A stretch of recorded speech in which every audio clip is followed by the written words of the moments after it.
स्वामी विवेकानंद जी का बचपन का नाम नरेंद्रनाथ दत्त था। बचपन से ही उनके मन में ईश्वर, आत्मा और सत्य को लेकर कई प्रश्न रहते थे। स्वामी जी का जन्म ब्रिटिश शासनकाल के दौरान 12 जनवरी 1863 को कोलकाता में हुआ। उनका पूरा नाम नरेंद्रनाथ दत्त था। उनके पिता विश्वनाथ दत्त एक प्रतिष्ठित वकील थे और माता भुवनेश्वरी देवी धार्मिक प्रवृत्ति की थी। बचपन से ही स्वामी जी तीव्र बुद्धि, साहसी स्वभाव और सत्य को जानने की प्रबल जिज्ञासा रखते थे। वे हर बात को सोच समझकर स्वीकार करना चाहते थे। यही आदत आगे चलकर उनके जीवन की सबसे बड़ी ताकत बनी। युवा अवस्था में उनकी मुलाकात रामकृष्ण परमहंस से हुई। इस भेंट ने उनका जीवन बदल दिया।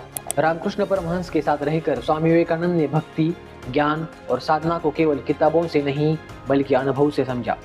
गुरु के मार्गदर्शन ने उनकी खोज को दिशा दी और वह नरेंद्रनाथ से विवेकानंद बने। वे मानते थे कि हर इंसान के भीतर शक्ति और अच्छाई मौजूद होती है। साधना का उद्देश्य उसी शक्ति को जगाना है। उनके लिए धर्म का मतलब केवल पूजा या कर्मकांड नहीं था, बल्कि अच्छा जीवन जीने का एक तरीका था। वे सभी धर्मों का सम्मान करते थे। उन्होंने आध्यात्मिकता को समाज सेवा से जोड़ा। गरीब और जरूरतमंद लोगों की सेवा को वे ईश्वर सेवा मानते थे। साल था 1893 जब शिकागो में हुए विश्व धर्म सम्मेलन में स्वामी जी ने अपने शुरुआती भाषण में कहा, अमेरिका के भाइयों और बहनों। इन शब्दों से पूरा सभागार तालियों से गूंज उठा। स्वामी विवेकानंद जी के इस भाषण ने उन्हें पूरी दुनिया में पहचान दिलाई।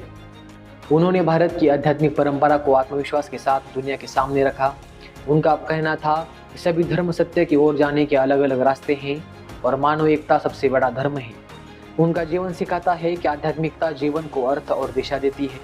स्वामी विवेकानंद युवाओं के लिए केवल किताबी ज्ञान में विश्वास नहीं रखते थे। उन्होंने एक बार कहा था, तुम गीता पढ़ने के बजाय फुटबॉल खेलकर स्वर्ग के ज़्यादा करीब होंगे। इसका मतलब ये नहीं था कि वे गीता पढ़ने के खिलाफ थे।